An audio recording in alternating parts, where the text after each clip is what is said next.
My name is Kathy, and today I'll be discussing how to use homeopathic remedies on ailments, continuing with brain and nervous system ailments starting with the letter S and T.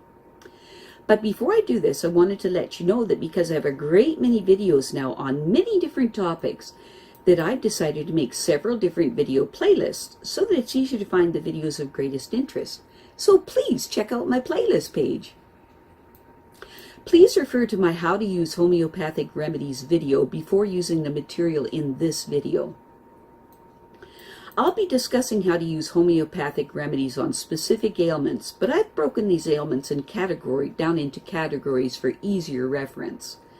I'll begin with ailments of the mind and emotions, then I'll move on to ailments of the brain and nervous system, and then issues of the skin, nails, and hair, condition of the eyes, ears, and nose, ailments of the teeth and gums, lungs, respiration, heart, blood, and circulation, muscles, bones, joints, esophagus, stomach, duodenum, ailments of the small and large intestines, liver, gallbladder, and pancreas, then ailments of the kidney and bladder, and ailments specific to women, ailments specific to men, then issues of the hormones and metabolism, and then I'll address the issues of homeopathic remedies for infections, infestations, and the immune system, then issues surrounding fertility, pregnancy, and surrounding childbirth and postnatal problems, then homeopathic remedies that address special problems in infants, ailments and diseases in childhood, and special issues of adolescents, and finally special issues of the elderly. Constitutional treatment involves treating the totality of the individual person. Everyone is a unique individual with a unique physiology that responds to substances differently. In homeopathy, it is recognized that people will react strongly to certain remedies, and as a result of this, they can be loosely placed into different categories called constitutional types. Homeopaths talk, for example, of phosphoric types.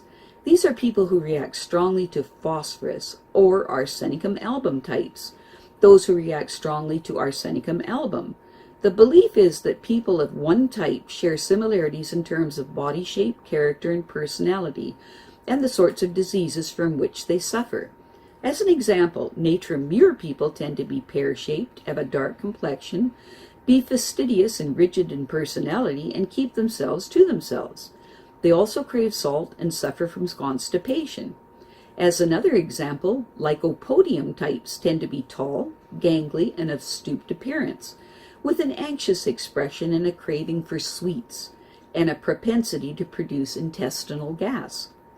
Now, of course, constitutional types have their limitations. In reality, every person is an individual, and so there are as many constitutional types as there are human beings, and account must be taken of the sum total of the person's inherent predispositions, past illnesses, diet, general reactions to the environment, intellectual and emotional features, and general attitude towards life.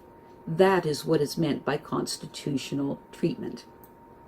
I'll be making detailed videos on the various constitutional types after I've completed the use of homeopathic remedies on ailments. The ideas, procedures, and suggestions in this video and all my homeopathic videos are not intended as a substitute for the medical advice of a trained health professional. Consult your physician before adopting the suggestions in this video. If you're pregnant, do not attempt these techniques without the approval of your physician. So, let's continue with learning how homeopathic treatments can help with brain and nervous system ailments. Today, we'll continue with brain and nervous system ailments that begin with the letter S and T. Stroke. A stroke occurs because blood supply to the brain is disturbed or insufficient. Constitutional homeopathic treatment can aid recovery after a stroke. Changes in diet, exercise, and lifestyle will almost certainly be recommended too. In addition, there are specific remedies that can be given during and immediately after a stroke and during recovery. Most people, when they are ill, suffer not only from the basic diagnostic symptoms of the disease, but also from other symptoms that are specific to each person. In orthodox medicine, these individual symptoms are mostly unimportant, but in homeopathy, they are vital for giving the correct prescription. This is why different patients may receive different remedies for the same disease. Constitutional treatment involves treating the totality of the individual person. Specific remedies, to be given every 15 minutes for up to 10 doses during a stroke while medical help is being sought.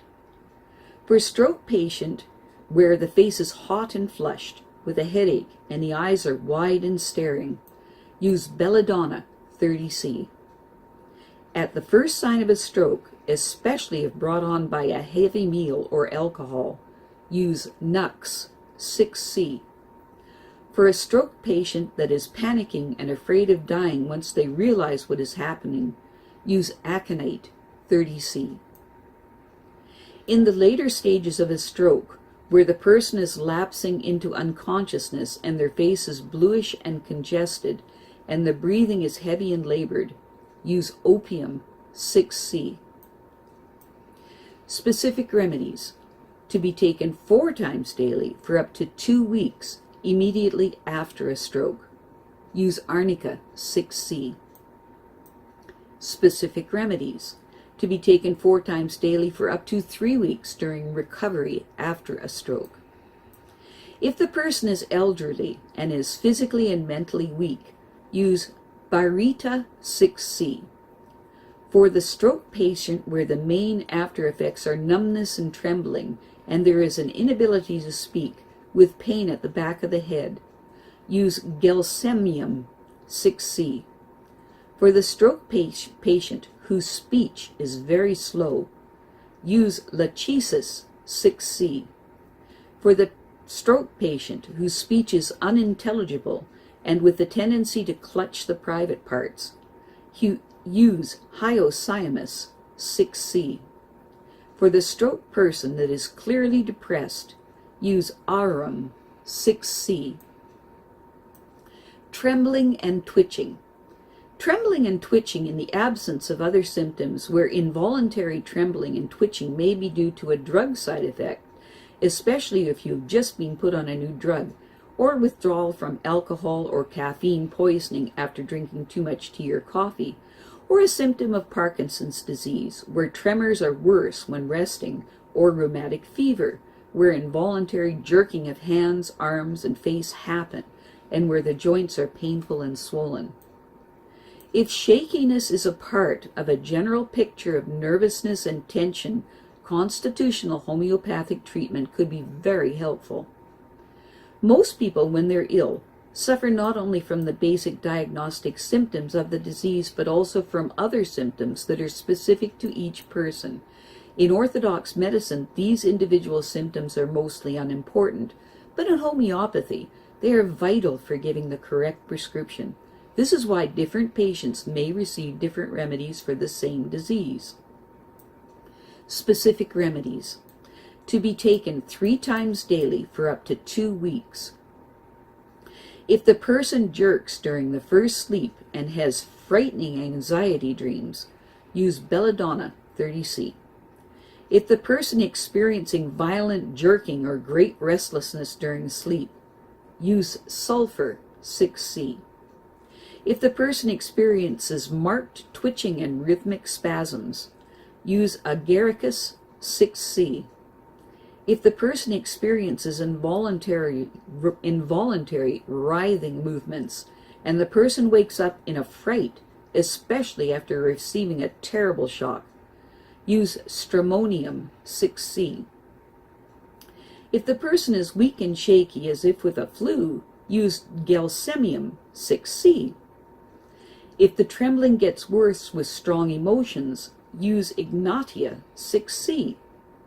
If there is excessive saliva, stammering, and trembling of the tongue and fingers, use Mercurius 6C.